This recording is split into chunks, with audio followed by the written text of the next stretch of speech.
Le chemin d'avenir, 14 jeunes sont là. Je vous rappelle un peu les règles du jeu. Ils ont travaillé d'arrache-pied, des questions à vous poser.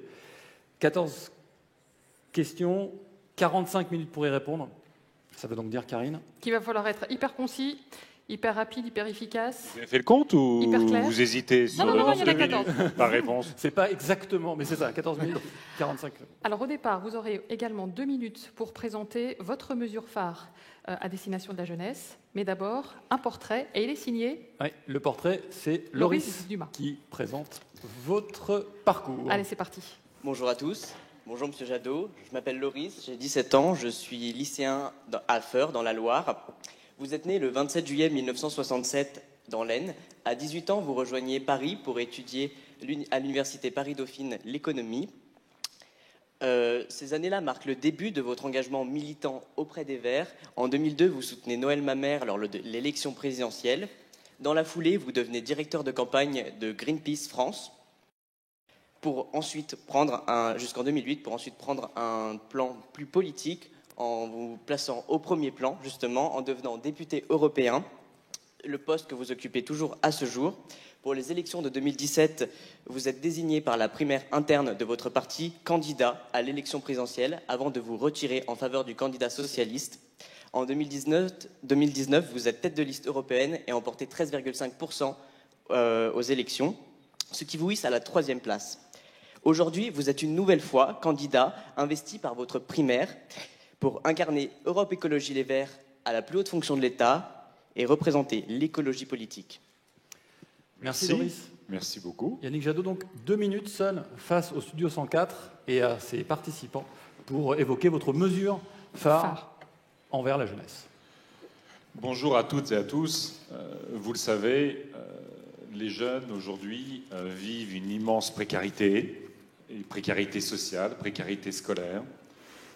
Vous êtes, dans le langage des enquêtes d'opinion, victimes d'éco-anxiété, c'est-à-dire que, évidemment, le dérèglement climatique, les enjeux de santé, d'effondrement de la biodiversité vous angoissent.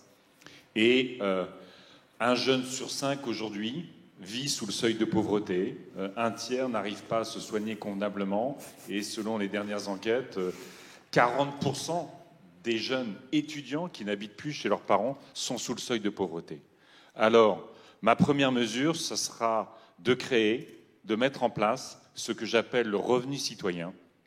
Pas un jeune, et pas un Français d'ailleurs de manière générale, ne vivra sous le seuil de pauvreté qui est aujourd'hui de 920 €. Nous considérons que c'est une absolue nécessité dans notre société, évidemment, d'éradiquer la grande pauvreté pour tout le monde. Mais cette mesure, c'est aussi une mesure d'autonomie. Aujourd'hui, vous le savez, jusqu'à 25 ans, vous êtes d'abord les enfants de vos parents. C'est ce qu'on appelle la politique familialiste. Eh bien, nous voulons que les jeunes dès 18 ans soient autonomes et qu'ils puissent toucher, comme le reste de la population, s'il y en a besoin, un revenu qui leur permette de choisir leur vie, qui leur permette de choisir leur profession, qui leur permette de s'engager. Et je sais à quel point vous engagez pour le climat, je sais à quel point vous engagez contre les violences faites aux femmes, contre la souffrance animale, contre le racisme. Eh bien, je veux que vous puissiez vivre dans notre société en dignité, en échappant à la pauvreté. C'est un revenu citoyen universel ou il y a des conditions, c'est pas pour tout le monde? C'est un revenu citoyen automatique. C'est un revenu citoyen, évidemment, si on gagne sa vie et qu'on a un salaire qui est au-dessus du seuil de pauvreté, on ne touche plus le revenu citoyen. Et puis, ce revenu est réduit si on continue d'habiter chez ses parents, par exemple. Donc, c'est un revenu qui, au fond, sort, je l'ai dit, de la grande pauvreté, tous les Françaises et les Français. Et moi, je veux, dans cette campagne, je veux, dans cette société française, que les jeunes soient autonomes et qu'ils puissent choisir leur vie. Merci. Allez, les 2 premières questions, c'est des questions courtes qui appellent une réponse plutôt courte. Et après, vous pourrez vous développer, vous inquiétez pas. Alors, est-ce parti. que c'est les jeunes qui ont choisi qu'il y ait des bouteilles en plastique un Bah, peu partout ou pas?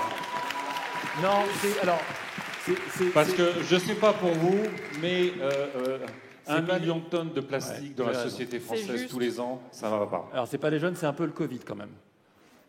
Non, Ouais. on pourrait mettre une carafe. Non, mais vous avez raison, c'est noté. Allez, question des jeunes. Bonne reprise. 1 point pour Yannick Jadot. 1-0. C'est encore Loris qui pose la première question. Encore même, c'est Allez, Jadot. La question est simple. Êtes-vous pour ou contre le droit de vote à 16 ans? Je suis pour le droit de vote à 16 ans. Alors on me dit souvent, pourquoi vous êtes pour le droit de vote à 16 ans? Puisque au fond, même à 18 ans, on note que parfois 70-80% des jeunes ne vont pas voter. Baisser l'âge à 16 ans, c'est pas juste comme ça une mesure magique. Moi, ce que je veux, c'est que le premier vote ait lieu dans le cadre du lycée. Et que dans ce cadre-là, dans le cadre du lycée, il puisse y avoir toute une discussion sur, évidemment, des enseignements autour du rôle des institutions, le fonctionnement des institutions, à quoi ça sert de voter, comment ça marche la démocratie. Parce que il vous a pas échappé que dans notre société, c'est plutôt les plus âgés et souvent les plus riches qui votent. Et évidemment, ça déséquilibre l'ensemble des politiques publiques. Donc moi, je veux que les jeunes s'emparent de la démocratie. Je veux là qu'ils s'emparent de cette élection présidentielle, parce que ce qui s'y joue, avec le climat, le vivant, la justice sociale, les discriminations, c'est votre présent et c'est votre futur. Et je me permets juste 2 rappels. On avait dit quoi, hein? Les jeunes n'ont pas été votés quand il y a eu le référendum sur le Brexit en Grande-Bretagne. Les jeunes sont pro-européens, ils ont envie de découvrir le monde et c'est légitime. Ils n'ont pas été votés et leurs parents leur ont fermé les portes du continent. Les jeunes ne sont pas allés voter en Pologne et on a un gouvernement aujourd'hui qui revient sur le droit à l'avortement et qui stigmatise en permanence les sexuels. Alors pour le climat, pour le vivant, pour la justice sociale, emparez-vous de cette élection. Et un dernier mot. La dernière élection nationale, c'était les européennes en 2019, vous l'avez mentionné. Eh bien, l'écologie a été le premier vote des jeunes juste devant le Rassemblement national. Le vote de cœur, plutôt que le vote de peur, ça avait de la gueule. Alors, si vous voulez donner la parole vraiment aux jeunes, essayez de répondre plus court parce que sinon, ils ne pourront pas tous poser leurs questions. C'est La juste. deuxième question. Erika. Bonjour, je m'appelle Erika Borges. Ma question c'est, étant donné que un jeune sur 2 a l'impression d'être restreint en niveau de mobilité, ma question est, êtes-vous d'accord ou contre, du coup, la gratuité des transports pour les jeunes entre 18 et 25 ans? Dans beaucoup de nos mairies, ont été mis en place soit la gratuité, soit des tarifs très réduits pour les jeunes et pour aussi les familles qui ont des difficultés. Moi, la mesure que je veux porter dans cette campagne, c'est ce que j'appelle le ticket liberté-climat. C'est-à-dire que vous, avec la même carte, vous louez un vélo à Paris ou à Lille. Vous prenez après le bus, vous allez à la gare, vous prenez le train, vous traversez la France. Vous arrivez dans une ville, vous reprenez les transports en commun, un vélo et tout ça. Et vous le faites avec la même carte et de manière absolument illimitée. Et je veux faire ça à 100 € par mois pour tous les jeunes et 50 € par mois pour les jeunes qui ont plus de difficultés. Je veux que la mobilité, notamment de la jeunesse, soit un élément d'épanouissement de la société, de découverte de notre magnifique pays, et que ce soit ce qu'on appelle l'interopérabilité, c'est-à-dire qu'aujourd'hui, vous avez votre carte en Île-de-France, vous allez à Nantes, il faut racheter des tickets. Et bien, ce sera la même carte partout pour garantir la mobilité de tous les jeunes. Juliette.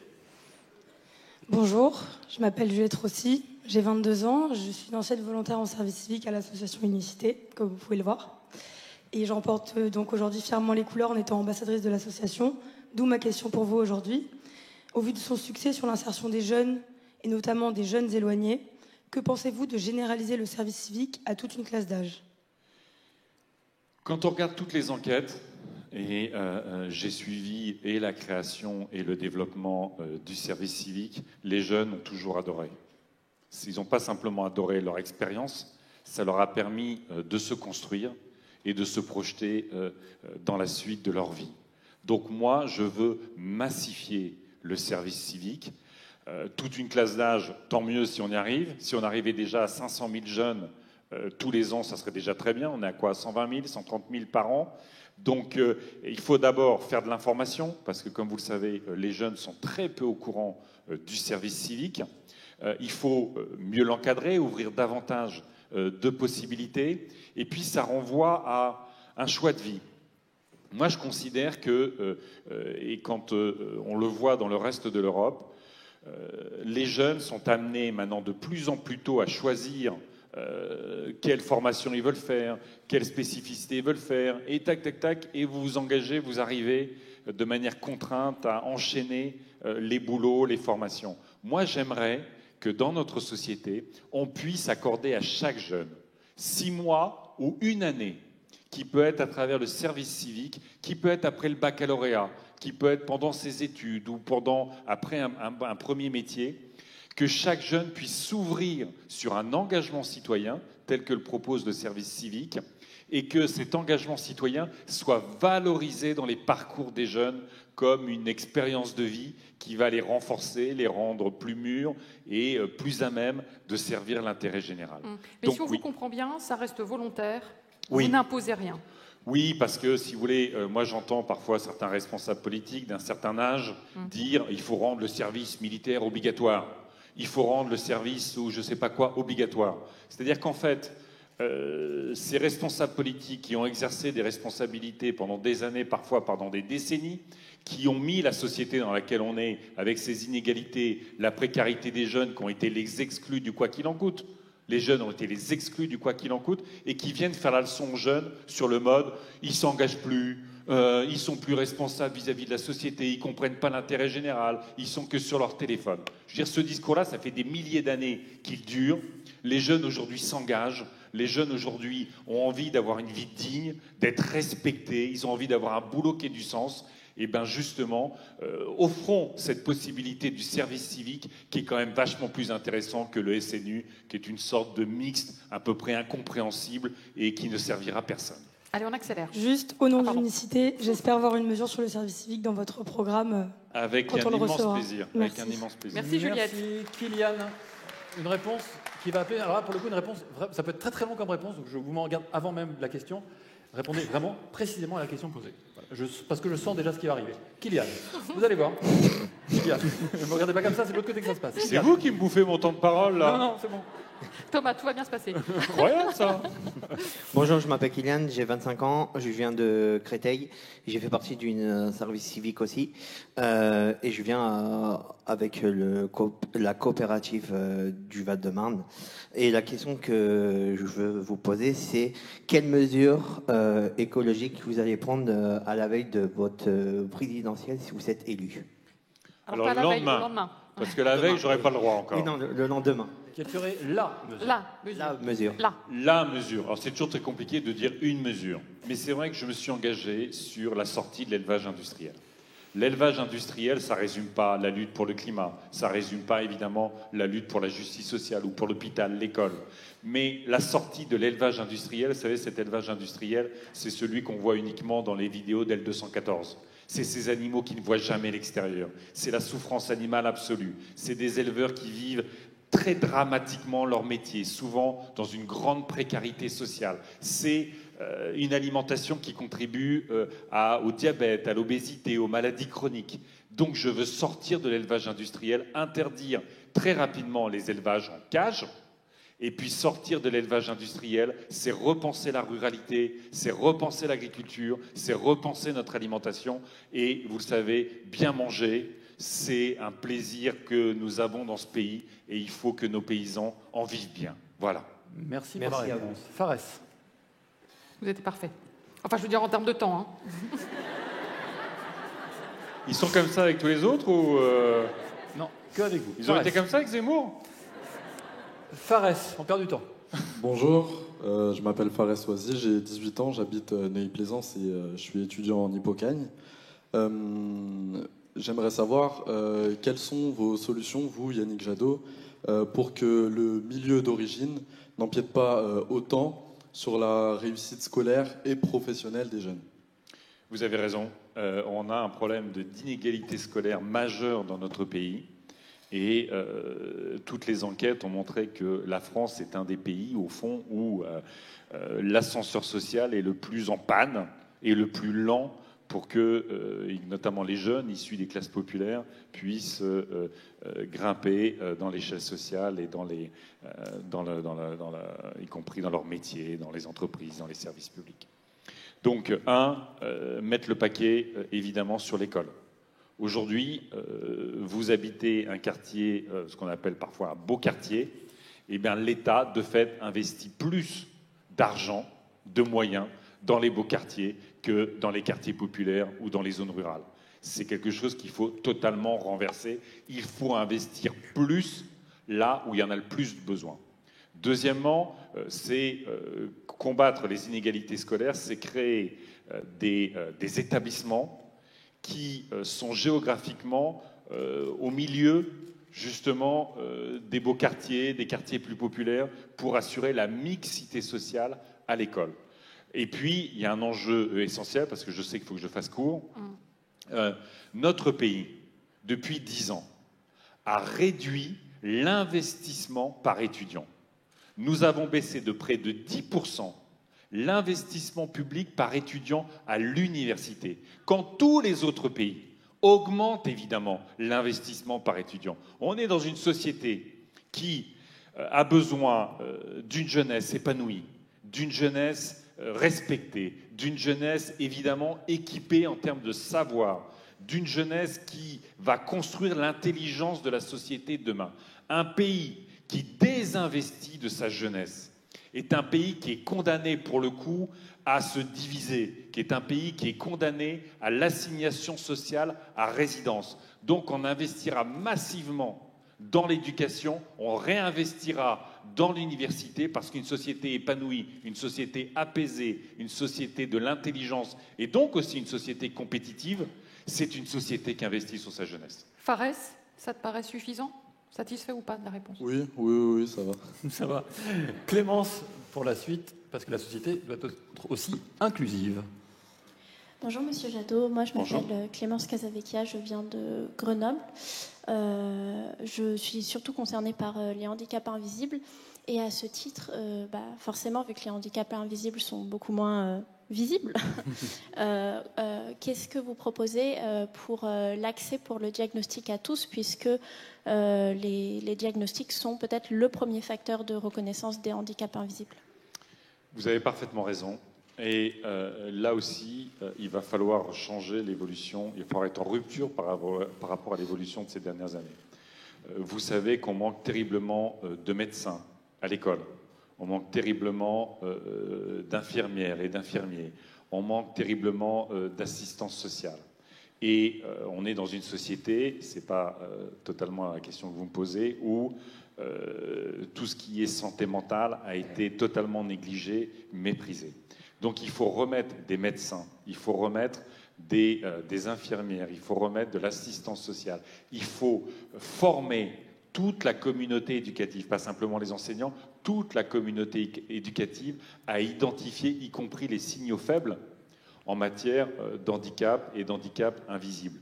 Et puis, il faut totalement stabiliser, ce n'est pas forcément la question que vous posiez, autour, vous savez, de l'accompagnement des enfants en situation de handicap, les AESH, qui sont aujourd'hui totalement précarisés, totalement malmenés. Il faut faire en sorte que les AESH, tous ces accompagnants, soient stabilisés, soient fonctionnalisés au sens où ils vont avoir un statut, ils vont avoir des écoles où intervenir pour favoriser évidemment l'inclusion de tous les enfants qui ont un handicap. Merci. Prochaine question. Michel. Bonjour, je m'appelle Michel. Bonjour. Je suis en section internationale au lycée Maurice Ravel à Paris. Et, je suis engagé dans la lutte contre les inégalités à l'école, contre les inégalités des chances. Et donc, j'aimerais savoir comment vous revaloriseriez le métier d'enseignant afin de pallier toutes les inégalités dans les régions, les différentes régions. Merci. Merci. Je disais combien tout à l'heure on investissait aujourd'hui dans la réalité davantage dans les écoles où les enfants vont plutôt bien que dans les écoles où c'est plus difficile. Pourquoi ? Aussi parce que les enseignants qui ont de l'expérience ne sont pas forcément incités à aller dans les quartiers difficiles. Ils préfèrent, et c'est légitime parfois, aller dans les quartiers plus confortables. Et donc, si on veut relancer l'éducation dans notre pays, qui a été malmenée, il faut à la fois, moi je l'ai dans mon projet, augmenter de 20% les salaires en moyenne des enseignants, parce que vous le savez, ils sont sous-payés par rapport à tous nos voisins. Moi, je suis fils d'instituteurs et d'institutrices, et je sais que quand j'étais petit, dans mon village, il y avait une reconnaissance du métier, à la fois par les rémunérations et par le statut. Aujourd'hui, à force de réduire l'investissement dans l'école, il y a eu cette perte de reconnaissance, il y a eu cette précarisation.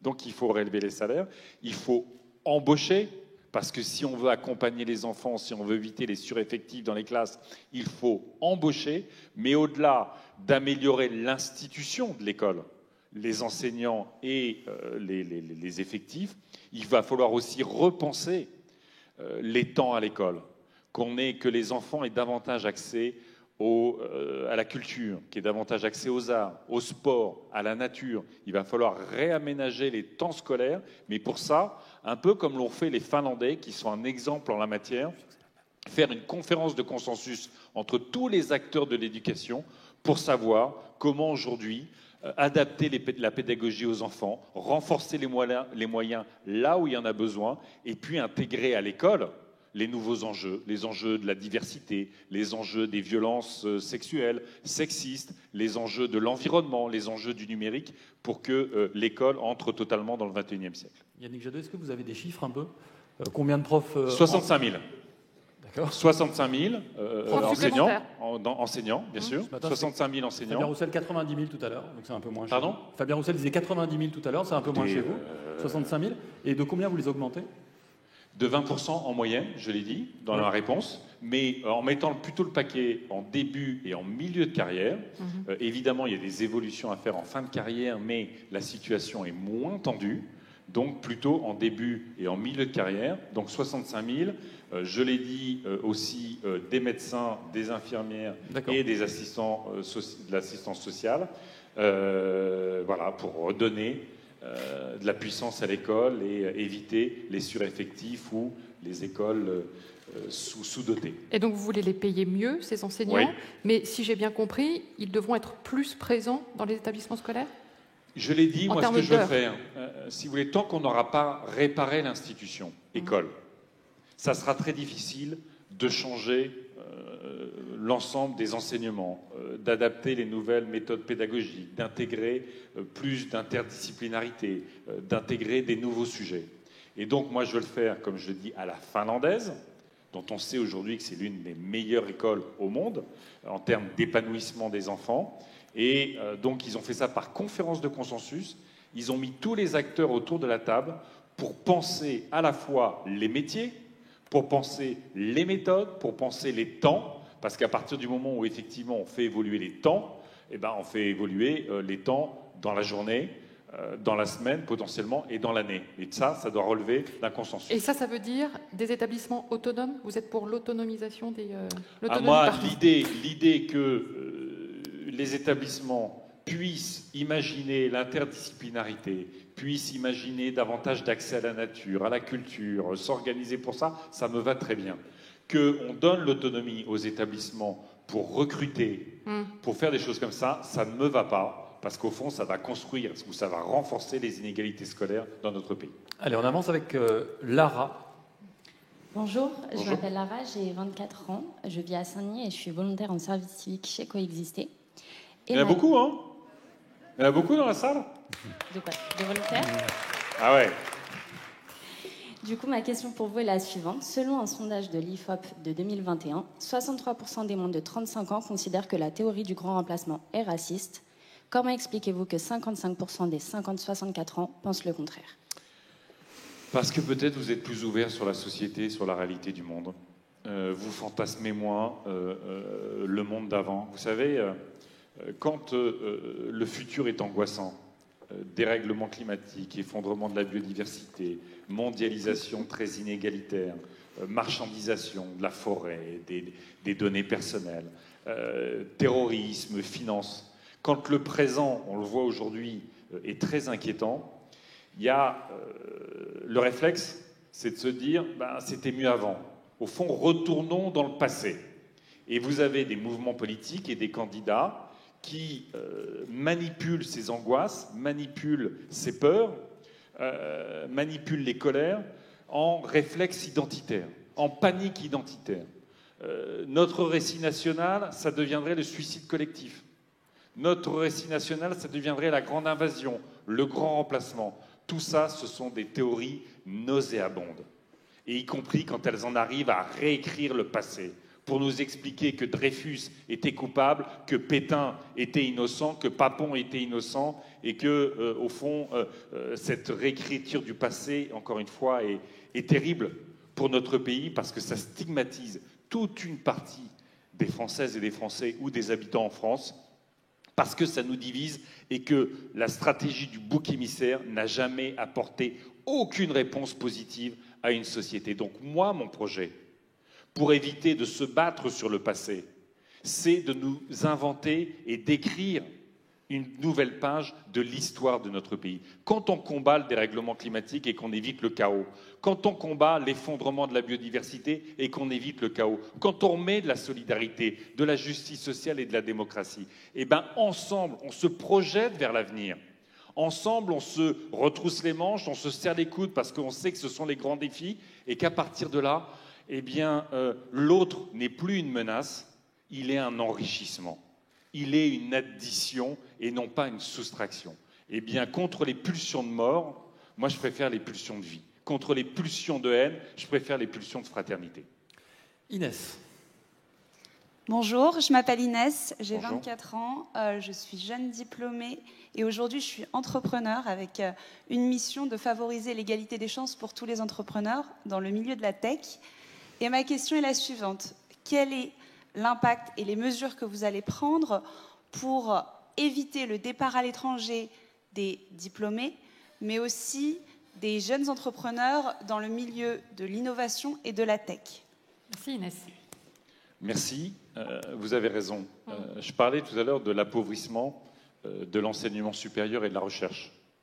Ce qui fait qu'aujourd'hui, effectivement, quand vous en discutez avec pas mal de chercheurs, je discute beaucoup évidemment avec Cédric Villani, qui est notre médaille Field de mathématiques, et on voit à quel point, faute de rémunération pour nos chercheurs, faute de bonnes conditions de travail, faute d'accompagnement quand ils inventent, comme les entrepreneuses et les entrepreneurs dont vous portez, que vous représentez. Et bien à un moment donné, vous préférez partir à l'étranger pour vivre pleinement votre passion, votre engagement. Eh bien, on est dans un pays où on peut avoir, et on a souvent les meilleurs chercheurs, et donc il faut davantage les accompagner sur leurs projets de recherche, sur le système des startups marche plutôt bien dans notre pays, mais les phases suivantes, parfois, sont beaucoup plus compliquées en termes d'accompagnement. Eh bien, il faut favoriser ça parce que ce n'est pas totalement un hasard si on n'a pas de vaccin dans notre pays. Ce n'est pas totalement un hasard si, effectivement, les jeunes chercheurs partent parce qu'ils vont trouver des conditions plus favorables ailleurs pour vivre leur passion. C'est qu'une question d'argent. C'est qu'une question d'argent, il faut leur donner plus de moyens pour qu'ils restent en France. C'est pas seulement de l'argent, c'est de l'accompagnement. Pour nos enseignants-chercheurs, il y a clairement des conditions de travail qui sont inadmissibles. Je veux dire, vous êtes en thèse, vous avez passé une thèse, on vous propose 1 500, 1 600 euros à l'université. C'est pas normal. Je veux dire, les gens fuient, ou alors vraiment, c'est qu'ils ont installé leur vie, donc ça peut pas marcher. Donc il faut accompagner notre recherche, mais c'est aussi une question de politique, j'allais dire, économique et industrielle. Trop souvent, des femmes et des hommes inventent des prototypes extraordinaires dans notre pays, mais vont les développer ailleurs parce que l'accompagnement des entreprises y est bien meilleur. Merci. On avance avec Emma, une question sur la ruralité. Bonjour Monsieur Jadot. Bonjour. Je m'appelle Emma Dorel, j'ai 22 ans et je suis en service civique aussi dans la commune rurale de Brezon, dans le Cantal. Donc je m'adresse à vous depuis cette ruralité. Et j'aimerais savoir ce que vous allez faire pour la jeunesse rurale qui a depuis très longtemps été délaissée. Vous avez raison. On parle de la jeunesse rurale, on pourrait parler de la jeunesse des quartiers. Trop souvent, les politiques jouent à faire que les uns se battent contre les autres, alors que de la même façon, ils ne bénéficient pas toujours d'une école de qualité. Ça ne veut pas dire que les enseignants ne sont pas de qualité, mais ils se battent. Les enjeux de mobilité qui sont très importants. Et puis, les services publics et les emplois qui sont parfois difficiles. Tout le projet de l'écologie, au fond, c'est de retrouver la prise de sa vie, un emploi et des services publics là où on habite. Quand on s'est tellement battu pendant des années contre les zones commerciales pour garder les commerces de proximité, quand on se bat contre les déserts médicaux, quand on se bat sur l'ensemble des services publics à proximité, quand on se bat pour développer tout ce qu'on appelle l'économie circulaire, qui est cette économie de territoire qui préfère réparer, recycler, réutiliser que jeter, qui préfère l'intelligence et l'innovation plutôt que d'extraire les matières premières de l'autre côté de la planète. Quand on se bat pour l'agriculture paysanne, c'est 100 000 paysannes et paysans qu'on va installer dans notre pays. Quand on se bat sur, je l'ai dit, l'isolation des logements, c'est des artisans partout sur nos territoires. Quand on se bat sur les services publics, sur la culture, c'est aussi garantir que nos territoires sont vivants. Quand on se bat contre la fermeture d'une maternité en zone rurale, c'est pour que le territoire reste vivant. Parce que quand on ferme une maternité sur un territoire, au fond, la symbolique qu'on envoie aux habitantes et aux habitants, c'est que c'est un territoire où on ne donne plus la vie. Eh bien, nous voulons des services publics, nous voulons de l'activité économique, nous voulons de la mobilité, de la culture, et donc on aura de la démocratie, et chacun pourra vivre en dignité, en zone rurale aussi. Merci. Célia, pour la prochaine question. Bonjour Yannick Jadot, Bonjour. Je m'appelle Célia, j'ai 21 ans et je suis étudiante en droit à Paris. Et ma question pour vous est la suivante. Si vous êtes élu lors de votre mandat, quelles mesures concrètement est-ce que vous prendriez afin d'établir plus de participation citoyenne au sein de la vie démocratique? On a parlé du vote à 16 ans pour s'emparer de la démocratie et comprendre comment elle fonctionne, comment c'est important d'y participer. Mais vous voyez, on est dans un moment de nos sociétés où tout s'est accéléré. La mondialisation, la finance, les réseaux sociaux, tout va très très vite. Et c'est très difficile pour la démocratie de s'adapter à une telle rapidité. Quand l'information circule en quelques secondes, quand la finance circule en quelques secondes, le temps de la démocratie est forcément plus long parce que le temps de la démocratie, c'est le temps de se construire un avis éclairé, c'est le temps de délibérer, c'est le temps de participer à une règle commune et de la mettre en œuvre. Alors il y a deux solutions par rapport à ça. Il y a la solution qu'a choisie Emmanuel Macron. C'est je concentre tous les pouvoirs et vous me revoyez dans 5 ans. Je ne parle pas avec les maires, je ne parle pas avec les syndicats, à peine avec les citoyens. Il n'y a même plus d'Assemblée nationale où à peine, il n'y a même plus de Conseil des ministres. Donc je concentre tous les pouvoirs. Ma volonté, c'est de mettre au contraire de la démocratie partout. Donc des référendums d'initiative locale, des conférences citoyennes, des conférences de consensus pour alimenter tout le travail des élus et que les élus puissent rendre compte régulièrement et donc retisser le lien entre l'électrice, l'électeur et l'élu. Mais la démocratie, c'est aussi dans l'entreprise. Quand je porte l'idée, comme en Allemagne, que les salariés puissent être jusqu'à 50% dans les conseils d'administration, c'est faire de son engagement, de ses idées, un élément de participation à la vie de l'entreprise où on passe d'heures par jour. Quand je porte le renforcement des associations, c'est toute la démocratie participative. On a sacrifié les associations, on a supprimé les emplois aidés, on a parfois fermé les budgets. Eh bien, la vie associative, avec près de 13 millions de bénévoles dans notre pays, est un élément absolument structurant de la démocratie. Donc, refaire citoyenneté, refaire démocratie, c'est offrir presque tous les jours une possibilité de participer à la vie de la cité. C'est comme ça qu'on veut faire. Tout à l'heure, Brice Teinturier, pardon, allez-y. Elle veut reprendre. Oui, pour préciser ma question, lorsque vous dites mettre de la démocratie partout, est-ce que vous comptez nous demander notre avis ou bien nous donner le pouvoir décisionnaire? Ah ben, les deux. Les deux. Et Il comment est-ce que vous allez... faut toujours demander l'avis, mais il faut aussi vous donner un pouvoir décisionnaire. Enfin, Mais ça veut dire quoi? Ça veut dire créer de nouvelles institutions? Comment est-ce que vous allez articuler les deux? On peut parfaitement, quand je le dis dans l'entreprise, c'est donner du pouvoir aux salariés de participer aux décisions, parce que c'est la participation au conseil d'administration. Moi, je veux que les salariés dans l'entreprise, par exemple, vérifient l'égalité femmes-hommes, pour qu'il n'y ait plus de différence de salaire, qu'il n'y ait pas de discrimination à l'embauche. Je veux que les salariés puissent vérifier que quand l'État donne une subvention, ça sert, y compris à protéger le climat, plutôt qu'à le détruire, à stabiliser les salariés dans l'entreprise, plutôt qu'à les précariser. Donc c'est donner du pouvoir. À travers les associations, c'est évidemment participer à la vie de la cité.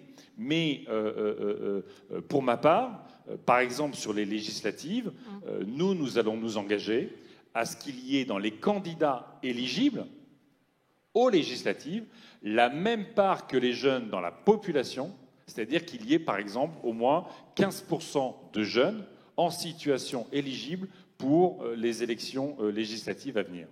J'ai une question par rapport à ce que Brice Tatoué nous disait ce matin. Il expliquait, avec des slides très nombreuses, que les jeunes étaient très engagés et qu'ils avaient une défiance totale envers les journalistes et plus encore les politiques.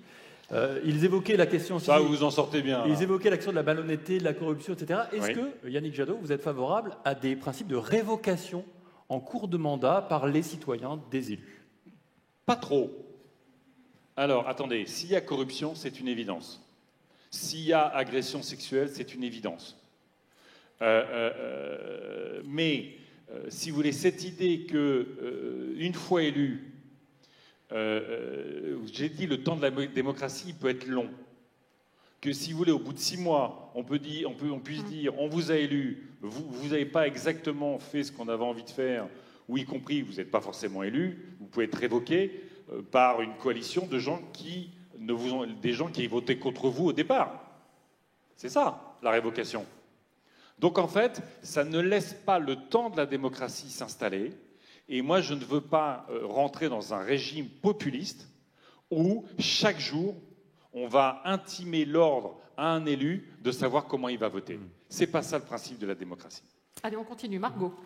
Bonjour Monsieur Jadot, je m'appelle Margot Baltus, j'ai 22 ans, je suis étudiante et je viens de Mézières-les-Messes. Ma question pour vous, c'est est-ce qu'il faut autoriser la liberté de genre dans notre pays? Et si oui, à partir de quel âge? Il faut, vous avez raison, on a dans notre pays... Pardon. Vous dites souvent vous avez raison, non, mais, la question. Non, parce que ce sujet-là est un sujet extrêmement important. C'est un sujet extrêmement important, beaucoup plus d'ailleurs pour votre génération que ça l'a été pour la nôtre. La question de l'identité, la question de l'orientation sont des sujets aujourd'hui qui nécessitent la reconnaissance et le respect. Donc pour ma part, moi, on l'a dit, nous on souhaite que la PMA soit pour toutes, évidemment, y compris pour les personnes trans. On souhaite que, c'est pour ça, il y a toujours le débat sur l'écriture inclusive, tout ça, mais derrière, il y a la notion de respect des choix des unes et des autres. Et donc, moi, je souhaite qu'effectivement, dans notre pays, il y ait évidemment, heureusement, ça a été interdit, les thérapies de conversion, tant mieux. On voit qu'il y a des jeunes qui se suicident parce que, au fond, leur identité et leur choix, parfois, est totalement contesté. Il faut que chacune et chacun dans notre pays, encore une fois, puisse être ce qu'il est, ce qu'elle est, ou assumer pleinement ses choix sans être harcelé ou embêté par des procédures. Pensez au changement de statut, par exemple, statut d'état civil pour les personnes trans, c'est judiciarisé aujourd'hui. Il y a même une sorte de contrôle quasiment psychologique de la personne, et tout ça est insupportable. Marco, tu veux compléter? Non? Parce que tu disais à partir de quel âge? Oui, voilà, il y avait quand même la question de l'âge. On peut changer d'identité à n'importe quel âge? Qui est un sujet très sensible, pour le coup. Qui est un sujet très sensible. Écoutez, moi, je pense que c'est un débat qu'on peut avoir parfaitement dans la société. Moi, je souhaite que, effectivement, assez tôt, quand les jeunes, c'est compliqué de savoir quel est le seuil d'affirmation. Mais à partir du moment où il y a un choix qui a été fait, ce choix doit être accepté, reconnu et respecté. Merci. Merci. Question prochaine. Thibaut, question un peu personnelle. Bonjour Monsieur Jadot, je m'appelle Thibaut, j'ai 18 ans, j'habite à Paris. Ma question c'est, avez-vous eu un mentor et êtes-vous favorable à la génération du mentorat en France? Moi, j'aime bien l'idée du mentorat, c'est-à-dire l'idée de l'accompagnement. Dans sa vie, on est toujours d'une façon ou d'une autre accompagné. Il y a des personnes qui vous emmènent quelque part, qui vous aident, qui décèlent en vous des talents, qui vous permettent de passer différentes étapes. Donc ça, je trouve que c'est intéressant. Après, je veux juste qu'on ne passe pas d'un système où, si on prend les questions d'orientation, nous on est pour un grand service public de l'orientation, sur la question, tous les sujets qui se posent pour vous les jeunes, je ne souhaite pas que d'une certaine façon, à un moment donné, ça relève d'une seule personne qui serait en charge, au fond, de vous accompagner dans tous les services publics, dans tout le bazar. Il faut que la santé soit accessible dans le milieu scolaire. Il faut que, je l'ai dit, il faut qu'il y ait un service public de l'orientation pour que les femmes, les hommes, les filles, les garçons puissent se construire et penser leur vie future sans pression exagérée, mais en pleine connaissance de cause. Et l'idée du mentorat, c'est parfois résumé à une seule personne qui va vous accompagner, et je trouve que c'est trop restrictif. Et vous n'avez pas eu de mentor? Avez-vous eu un C'était la mentor? première question. Avez-vous eu un mentor? Pas forcément dans le cadre du mentorat. Ça dépend à quel âge. Alors pas forcément dans le cadre du mentorat. Ça dépend à quel âge. Mais moi, il y a des gens qui m'ont incontestablement aidé dans ma vie. Qui Oh bah écoutez, ça va de très très loin. Mais par exemple, moi j'ai eu un prof à l'université qui s'appelait Pierre Jacquemot, d'ailleurs je peux le citer, qui m'a fait découvrir l'économie du développement, donc l'économie des pays en développement. Et ça m'a passionné. Et immédiatement, après l'université, je suis parti vivre et travailler au Burkina Faso. Après, je suis parti vivre et travailler au Bangladesh. Et donc, voilà, ça a participé à construire ma vie. Mais c'est des gens qui vous donnent à un moment donné une idée, une étincelle. C'est important. Alors, vous allez peut-être nous donner... Mais parce que dans l'histoire des mentorats, si vous voulez, aujourd'hui, il y a une réflexion sur des choses très organisées de mentorat. Hein, donc, c'est pour ça que je précisais. Alors, vous allez peut-être nous donner une idée, voire une étincelle, avec la dernière question posée par Antia. Vous allez comprendre. Vous parlez de féminisme dans votre programme. Depuis plusieurs années, des associations recensent les féminicides. Allez-vous mettre en place des statistiques officielles pour les recenser plus précisément ? C'est évident que ce sujet-là a été nié par la société pendant très longtemps. Il y a encore quelques années, ça va vous choquer, hein, mais on parlait de crime passionnel pour les féminicides. Comme si c'était au fond un excès de passion qui faisait qu'on tuait sa compagne. Parce que c'est quand même toujours globalement dans ce sens-là. Et donc, il l'aimait trop, on lisait parfois. Pardon ? Il l'aimait trop, on lisait parfois dans Voilà, exactement. Donc c'était totalement abominable comme message qui était envoyé. Et donc effectivement, il faut des statistiques. Ça fait bientôt 45 minutes qu'on est là. En 45 minutes, il y a eu à peu près 9 viols dans notre pays. Là aussi, on n'a pas vraiment les statistiques. Y compris parce que trop souvent, c'est ce qu'on appelle la double peine.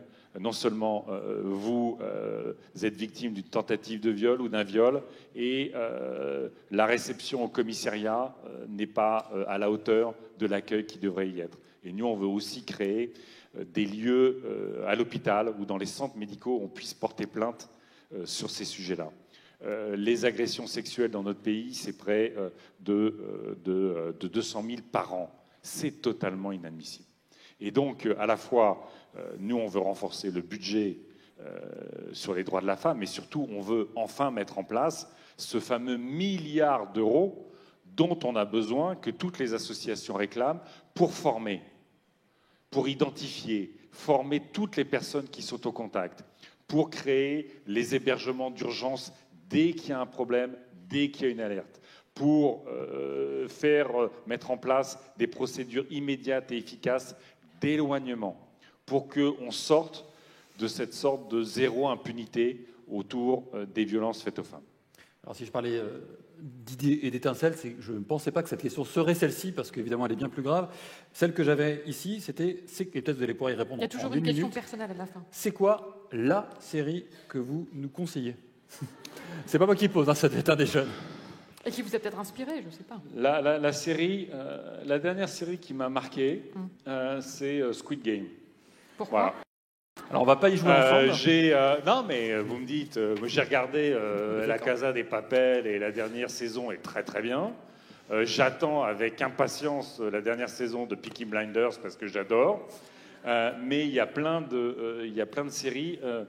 Quand vous êtes en campagne, de temps en temps, une série, ça fait du bien. Faut lire, mais une série, ça fait du bien. Alors Squid Game n'est pas forcément la série la plus adaptée à une campagne électorale. Mais quelque part, des fois, la brutalité d'une campagne électorale, symboliquement, il ressemble. Il n'en reste qu'un. Merci beaucoup. Merci Yannick Jadot. Merci. Merci aux jeunes pour leurs questions. Par là. Par où vous êtes arrivé. Merci Yannick Jadot.